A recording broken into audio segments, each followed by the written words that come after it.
नमस्कार, आप देख रहे हैं समाचार भारत न्यूज। देश में 25 दिसंबर 2023 को बने नए कानून 1 जुलाई 2024 को देश भर में नए आपराधिक कानून प्रभावी रूप से होंगे लागू। राकेश कुमार की खास खबर लखनऊ से। लखनऊ नए आपराधिक कानून को लेकर कार्यशाला में DGP Prashant Kumar, ADG technical नवीन अरोरा, डीजी पीआईबी के 7 अन्य अधिकारी मौजूद। देश में 25 दिसंबर 2023 को नए कानून बनाए गए। 1 जुलाई 2024 को देश भर में नए आपराधिक कानून प्रभावी रूप से लागू होंगे। कानून लागू होने के बाद अदालत के निर्णय आने तक पूरी प्रक्रिया ऑनलाइन होगी। भारत आपराधिक न्याय प्रणाली में तकनीकी का इस्तेमाल करने वाला देश बन जाएगा। नए आपराधिक कानून से 3 वर्ष के अंदर न्याय मिल सकेगा। नए आपराधिक कानून के प्रमुख बिंदु 3 वर्ष के भीतर पीड़ित को मिल सकेगा न्याय। तारीख पर तारीख के चक्कर से मिलेगी आज़ादी। 35 धाराओं में समय सीमा की गई तय। इलेक्ट्रॉनिक तरीके से शिकायत दायर करने के 3 दिनों में दर्ज करनी होगी एफआईआर। यौन उत्पीड़न के मामले में 7 दिनों पूरी करनी होगी जांच। पहली सुनवाई 60 दिनों के भीतर आरोप तय करने का प्रावधान। भगोड़े अपराधियों की गैर मौजूदगी में 90 दिनों के भीतर केस होगा दर्ज। 45 दिनों के अंदर पूरी होगी आपराधिक मामलों की सुनवाई। छोटे मामलों में सामुदायिक दंड का प्रावधान। विधि भारतीय दर्शक के अनुरूप 5,000 रुपये से कम की चोरी में सामुदायिक सेवा का प्रावधान। 6 अपराधों में सामुदायिक सेवा का प्रावधान। महिलाओं बच्चों के खिलाफ अपराधों से संबंधित 35 धाराएं, जिनमें 13 नए प्रावधान शेष में संशोधन।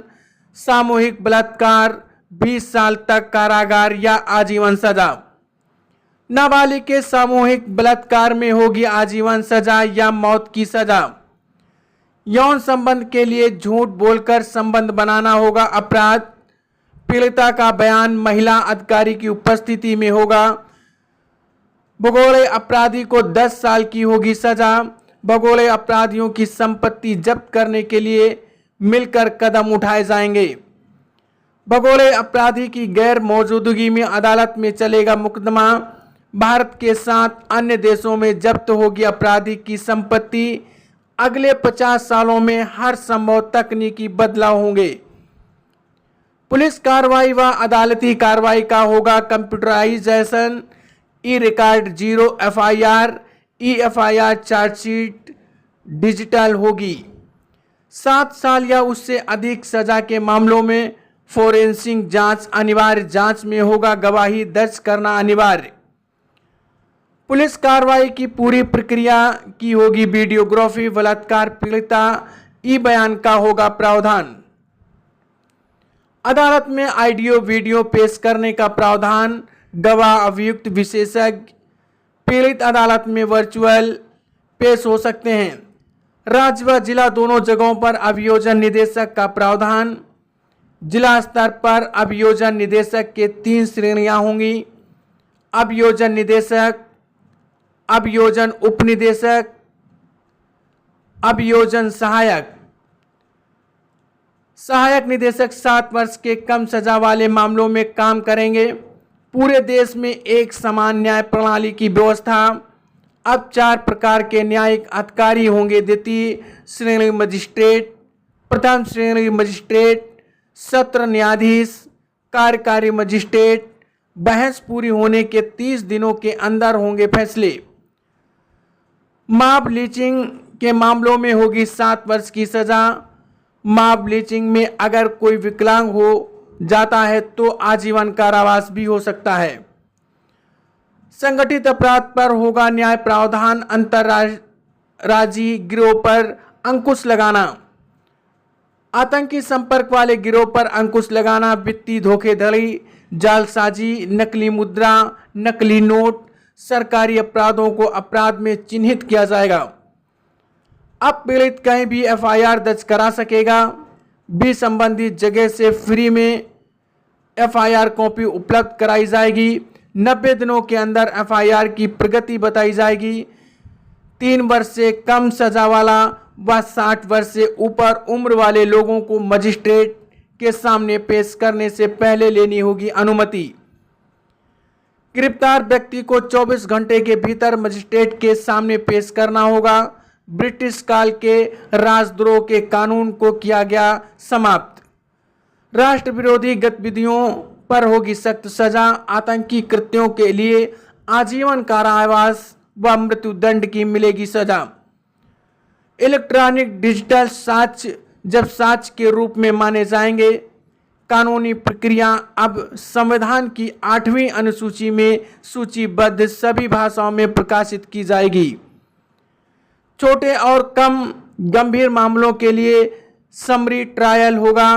मजिस्ट्रेट 3 साल तक की सजा के किए समरी ट्रायल कर सकते हैं। पहली बार अपराध करने वाले को 1/3 सजा पूरी करने पर मिल सकेगी जमानत।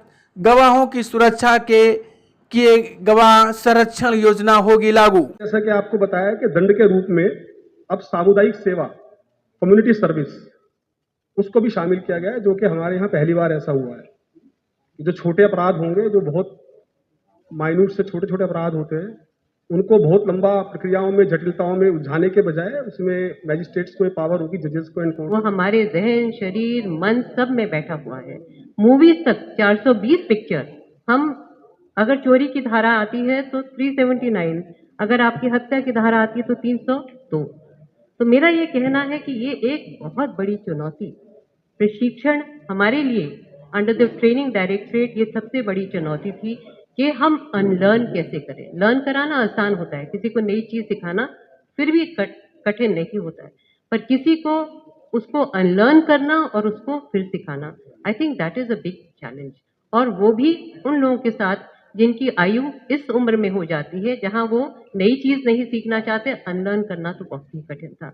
तो ये अपने सामने ये उद्देश्य रखते हुए हम लोगों ने एक रोड मैप बनाया।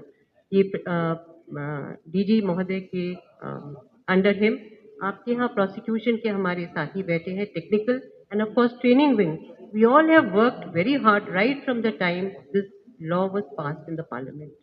एंड इसके सामने पहले रोड मैप रखा गया और रोड मैप के तहत हमने पहले अध्ययन किया जो हमारे सामने जो नए कानून आए हैं, और उसके बेसिस पर आज हमारे यहाँ प्रोसिक्यूटर्स भी आपके सामने बैठे हैं। सबसे पहले हमने यहाँ की यूनिवर्सिटीज़, जो लखनऊ में यूनिवर्सिटीज़ हैं, उनके लॉ प्रोफेसर्स को बुलाया और लॉ प्रोफेसर्स को यहाँ ही बैठकर हमने आईपीएस ऑफिसर्स को और पीपीएस ऑफिसर्स को इसी बिल्डिंग में उनके माध्यम से पढ़ा। आज के इस वार्तालाप कार्यक्रम में उपस्थित हमारे बैचमेट सम्मानीय पुलिस महानिदेशक प्रशिक्षण, अपर पुलिस महानिदेशक अभियोजन, ADG training, ADG technical services, हमारे मुख्य स्टाफ अफसर, पीएसओ, एडीजी पीआईबी, यहाँ पे उपस्थित सभी हमारे अधिकारी कर्मचारीगण और मीडिया से जुड़े सभी साथीगण, ये जो आपके साथ वार्तालाप का आयोजन किया गया है, वैसे तो आप लोगों से औपचारिक अनौपचारिक वार्ता के दौरान आप सबको विदित है कि पिछले 4-5 महीनों से पुलिस विभाग, प्रोसिक्यूशन विभाग, टेक्निकल सर्विसेज, न्याय विभाग तथा शासन के सभी अधिकारी ब्रिटिश कालीन जो हमारे तीनों लॉ थे, उनकी जगह जो नए कानून पार्लियामेंट ने पास किए, जिनको अब हम लोग भारतीय न्याय संहिता, जो कि आईपीसी का काउंटर पार्ट है, भारतीय नागरिक सुरक्षा संहिता जो सीआरपीसी का पार्ट है, काउंटर पार्ट है, और भारतीय साक्ष्य अधिनियम जो कि इंडियन एविडेंस एक्ट का काउंटर पार्ट है, उसको पास किया है। तैयारियां जोर शोर से चल रही है।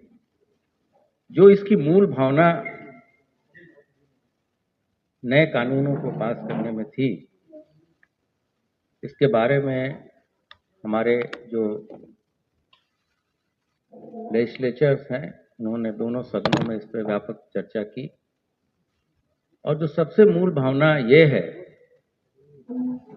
कि तकनीक का प्रयोग ज्यादा से ज्यादा करके डिस्क्रिशन को कम करना, चाहे वो आईओ का हो या किसी भी इस पूरे चेन में जुड़े हुए व्यक्ति का हो, उसको